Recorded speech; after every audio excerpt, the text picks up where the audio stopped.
What is good, y'all? Welcome back to the Pro. Welcome back to a brand new video. We are here. We are back. And listen, man, breaking news as of today. Shams Charania has put out a report that the Miami Heat have been involved in a 3-team trade that has occurred as of today with the Utah Jazz and the Los Angeles Clippers. Norman Powell has been traded to Miami, John Collins to LA, and then Kevin Love, Kyle Anderson, and a second-round pick via the Clippers is going to Utah. Pretty big trade. I mean, it's not like a blockbuster or anything like that, but it's a pretty meaningful trade. But in essence, the Miami Heat are sending out Kevin Love and Kyle Anderson, and they're bringing in Norman Powell. If we're just talking about the Heat side of things, leave a like, subscribe, and comment down below your thoughts on this trade. I want to hear you guys' thoughts. Give it a grade if you guys want to. Talk about what this means for the team, man. I want to hear your thoughts in the comment section below. Let's get right into it. So, yeah, Norman Powell to Miami. Wow, I mean, this is something that I did not have on my bingo card. I thought it was pretty unexpected, but I was pleasantly surprised when I saw the report. I just do want to preface this and start off this video and this analysis of the trade by just saying that I think the Heat did a really good job in this trade. I think they kind of hit it out of the park, and I think they hit the nail on the head with this one. I know they've been receiving a lot of criticism over the past few years with their front office, and I've been pretty critical of them as well, and I'm sure a lot of you guys have as well. But I think for this trade, I don't really see how you can be critical of this front office. I think they pulled off a really good trade. I think this is probably one of the best trades we've pulled off in many years, going back to when we acquired Jimmy through a sign-and trade. But I mean, in that year, we pulled off a couple of good trades by getting Jay Crowder, Iguodala, but since then, I mean, I don't really know what trades we've made that have been like very, very beneficial or very, very like impactful to this team. This trade seems to be one that I think can help us in a lot of different ways, and I do think that the Miami Heat hit a home run with this trade. I think they were an absolute A+, effort that they made with this trade. I think they did a really good job. I think Norman Powell coming into this organization, I think, is going to do wonders, not just on the floor, but off the floor as well, for numerous different reasons, which I'll get into right now. But just starting off with the trade, though, Norman Powell is an absolute bucket. He's a microwave scorer who can score at 3 levels, can shoot the ball really well, but also can finish at the rim, is super athletic.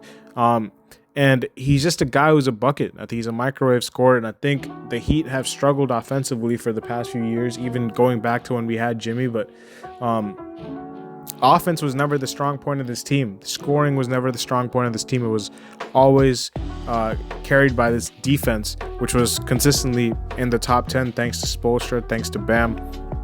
But the offensive consistency from this team just was not there, and I think in the playoffs, you kind of saw that against the Cavaliers. We were struggling. We got blown out in games 3 and 4 at home. We just could not put points on the board. And Norman Powell will help with that in multiple ways. This is a guy that will average, at least 15 points per game. I hope so in Miami. I think, I would have him coming off the bench. I don't think it makes sense to start him and Tyler Hero in the backcourt. I think, getting him come off the bench, I think it's a good thing for him because he would be able to get a lot more reps off the bench. He would be able to get his shot off more, get a lot more touches on the ball. I'm not saying him and Hero can't play together, because I think Hero's actually improved as an off-the-ball player. And I think Norman Powell has shown playing with guys like Kawhi Leonard, James Harden, Paul George, that he's able to play off the ball as well. But I think that with his talent as a guy who can just fill up points in a hurry, I think off the bench you would have a guy that would just come in right away and be an absolute spark plug for your team. And I think that's something that the Heat have not had since probably when Tyler Hero was winning 6th Man of the Year in 2022. Since then, he's moved into the starting lineup. We haven't been able to fill that void of a 6th man, a true 6th man guy who can get you buckets off the bench if you need one, can start on occasional nights if need be. He's very capable of starting, coming off the bench. He can play a lot of different roles for you. Can shoot the ball, can catch and shoot, can shoot off the dribble, can drive and finish at the rim. I think this guy is a very complete scorer, and I think defensively he will compete. He's not like a stopper by any means, but I think a Tyronn Lue coach team, and with the Clippers, they were always a top defense. He was not the main reason, but he was definitely a part of it, and I think he competes on that end. You will get someone who competes on both ends of the floor, and he's a good locker room guy. He's a good presence to have in the locker room. I think he's been in the league for a while now, so he knows the tricks and trade. I think he was a part of that Toronto Raptors team that won a championship. So He has championship experience as well. So I think this is a good move. I think this is a good move for Miami on the court. But there's numerous different reasons besides the fact that he's a great scorer and he's a good player to have. The second reason that I would say this is a home run for Miami is that he's an expiring contract. He's a player that he's making $20 million, but that comes off the books at the end of this next season. So this is a guy that if you want to bring him back, you can after the end of the year. If not, you can just let him walk. You can clear off $20 million off your books. So an expiring contract is always good to trade for if you're a team that's trying to, save flexibility and have flexibility. Make sure that your cap space is in a good spot for the next year free agency class. And 2026 is what a lot of people are talking about with free agency classes. We're going to have some good cap space for that free agency class if we're able to, let Norman Powell's $20 million off the books, or even if you wanted to, you could bring him back on a team-friendly deal after the season ends.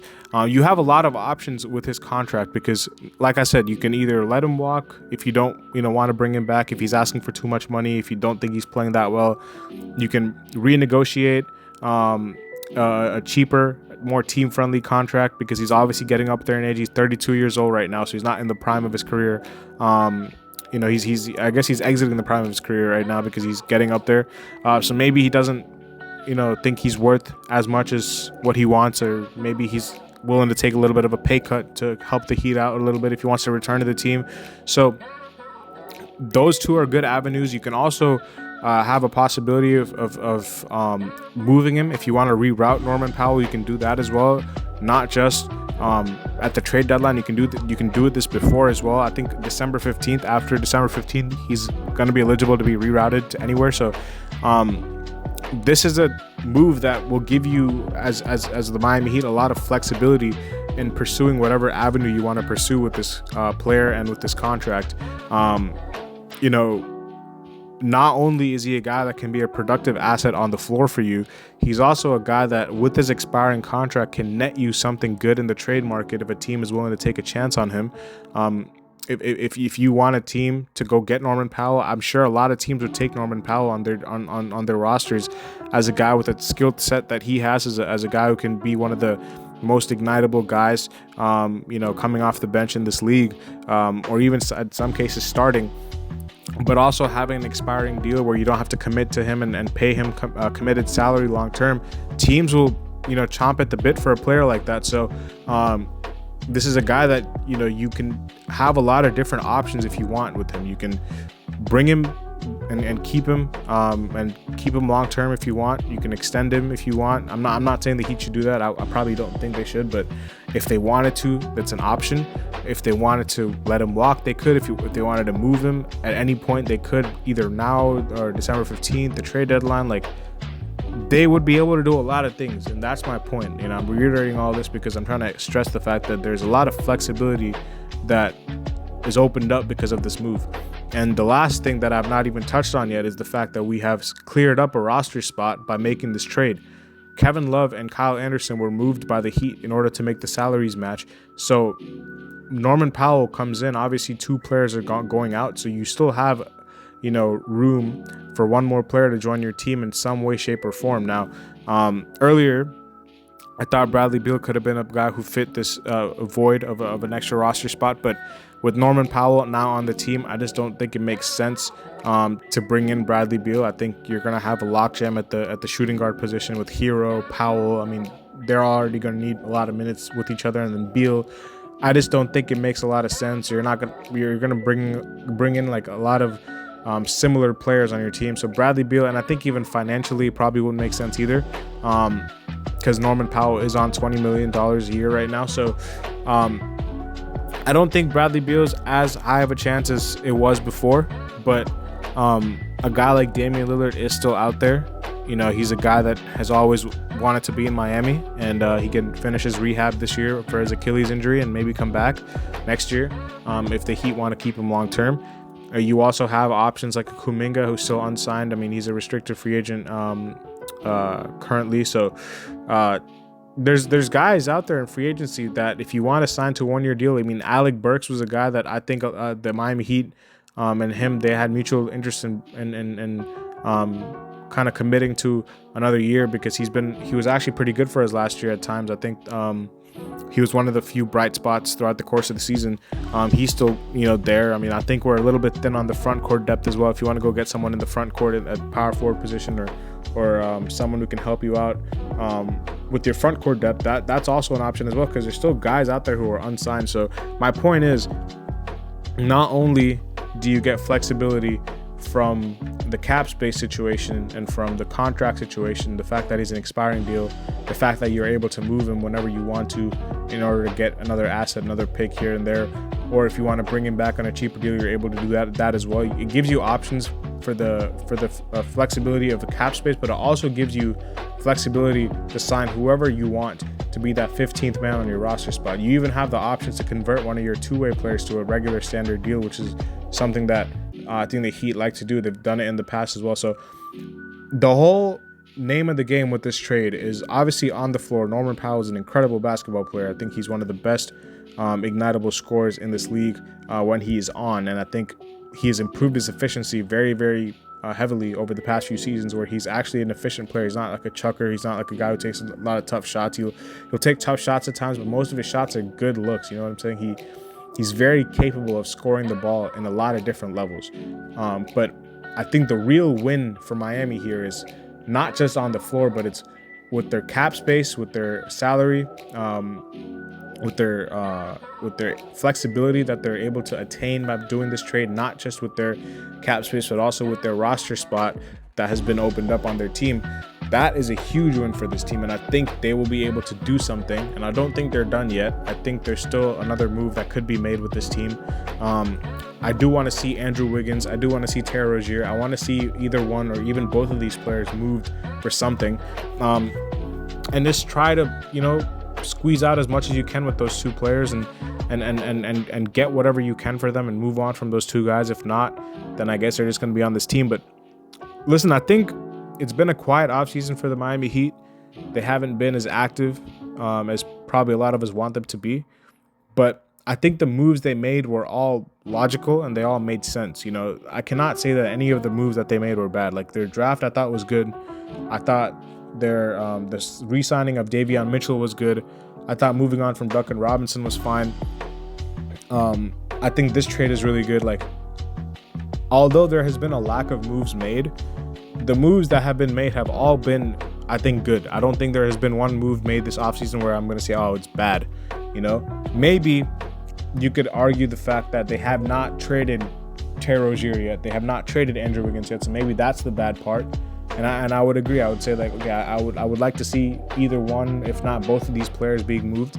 But maybe that's still in the works. Who knows? All I'm saying is that it's been very, very difficult to be a Heat fan over the past, year or so, or even longer than that. Since the whole Jimmy saga started, it's been tough because it's been like a lot of stuff going on back and forth between the team and the players and like front office and fans and just everyone. It's been a mess. It's been a big mess, and the playoffs were a disaster for this team. And then we had comments made by Pat Riley and that it was going to be an eventful offseason. I don't know. It's just been a huge mess, and it's good that we're able to look at a trade and be like, wow, like how did the Heat do this trade? Like it's been a while since I felt that about this team. Like this is not a trade that I would have associated with the Miami Heat. Like to get Norman Powell for basically two guys that were not even in your rotation heavily, I think is a big W. And I don't think, if you would ask me before they made this trade, if you would have asked me, hey, do you think the Miami Heat are capable of doing this trade? I would have said no, but clearly they proved me wrong. And I mean, at least they've shown me that they have at least some sense in them that they can, make good logical decisions, which they have done the whole offseason so far. I just want to see more of them being made. So I think they've leaned into this offseason, making sure that they clear their cap space debt or any of that, and they get under the apron, get under the tax, make sure that they're not, in a bad spot financially, not just for this year, but for the years going forward, for 2026 free agency. And they've done that. They flipped Duncan Robinson. Simone Fontecchio, who they got in the signing trade, is an expiring contract, 1 year, $8.5 million. They did the same thing with Norman Powell. And not only is Norman Powell an expiring contract, he's a very capable basketball player as well, unlike Fontecchio. So he will help you on the floor as well for the time being, no matter how long you keep him. And they still have an extra roster spot to do whatever they want to do. So stay tuned, man. I don't think the Heat are done. I think, obviously they have an extra roster spot. I'm 99% sure that will be filled by someone. I'm not sure who that will be. Damian Lillard could be that person. I don't think it's going to be Bradley Beal anymore. It could be anybody. Who knows? But the point is, they made a good trade here. I'm very, very small point. I'm very glad that while doing this trade, they did not feel the need to include any second round picks or first round picks or any draft capital in this trade. Usually Miami Heat will just give in second round picks for free in some of these trades. For example, when we traded Thomas Bryant to Indiana, we traded a second round pick along with him to give him to Indiana, which didn't make sense to me at the time and still doesn't make sense to me now. We did the same thing. We traded PJ Tucker and a second round pick to Toronto. Yeah, Davion Mitchell was, was a really good player. But the point is, the Heat love trading second round picks. They did it to give, to trade KZ Okpala. I remember to the Kings, they gave a second round pick for a trade before OKC. They just love giving away second round picks in some of these trades. And it's I'm really glad that they held on to their draft capital in this trade, because these second round picks will come in handy. If you're trying to make a move and you need 5-6 second round picks, which you're seeing a lot of these trades being made. Teams are giving up to 4, 5, 6 second round picks in some of these trades, and the Heat never had any of those at their disposal. But I'm glad that they're keeping their picks now, and they didn't feel the need to just needlessly give out picks for no reason. So, I think everything, considered, when you look at the negotiation of the trade, when you look at what was given up and what was gotten, when you look at the player that was acquired, not just on the floor, but what he can do for this team, as far as save the team a lot of money, give the team a lot of flexibility and room to do whatever they want to do, and clear up a roster spot. I think this is an A+ move from the Miami Heat, and I'm very excited to see what they do next with this. Like I said, I don't think they're done, because obviously they have a roster spot that's still yet to be filled. So hopefully they do something good with this last roster spot that's open. I mean, I'm still looking at Andrew Wiggins, and I think over Rozier and Wiggins, I think Wiggins is the likelier to be traded because of his value. I think his value is higher than Terry's. I think especially a lot of teams like the Lakers, for example, they really want Wiggins. So if you could do something with the Lakers, or anybody for that matter, for Wiggins or Terry, if any team is stupid enough to want Terry Rozier, go ahead and just give it. I would give Terry Rozier to them for free. So whoever it is, I want to see either one or both of these players being moved, because I think that would be good. It would be good to move on from those two or one, and kind of hit not a reset button, because a lot of the same kind of players, younger guys, are still on this roster, but get some fresher faces, I guess, and just just go in a little bit of a different direction, and try to make sure that your roster is in a good spot, your salary's in a good spot, your assets are in a good spot for now and the future. So cannot wait to see what they do next. Hopefully they do something, and I'm not just expecting something for no reason, but I think they will. Like I said, they have a roster spot left, so I think they will have to do something to fill it. But yeah, let me know your thoughts on this trade in the comment section below. I think, like I said, I think this is an A+ trade for the Miami Heat. I think they did a really good job with this Norman Powell trade. Shout out to Kevin Love. He will be truly missed. I loved his, jokes in the locker room and how he got along with the players, but I hope he finds himself a good spot on a contender. But yeah, man, I'll see you later as always, man. Let me know down in the comments your thoughts, questions, comments, concerns. I'll see you later as always. Peace.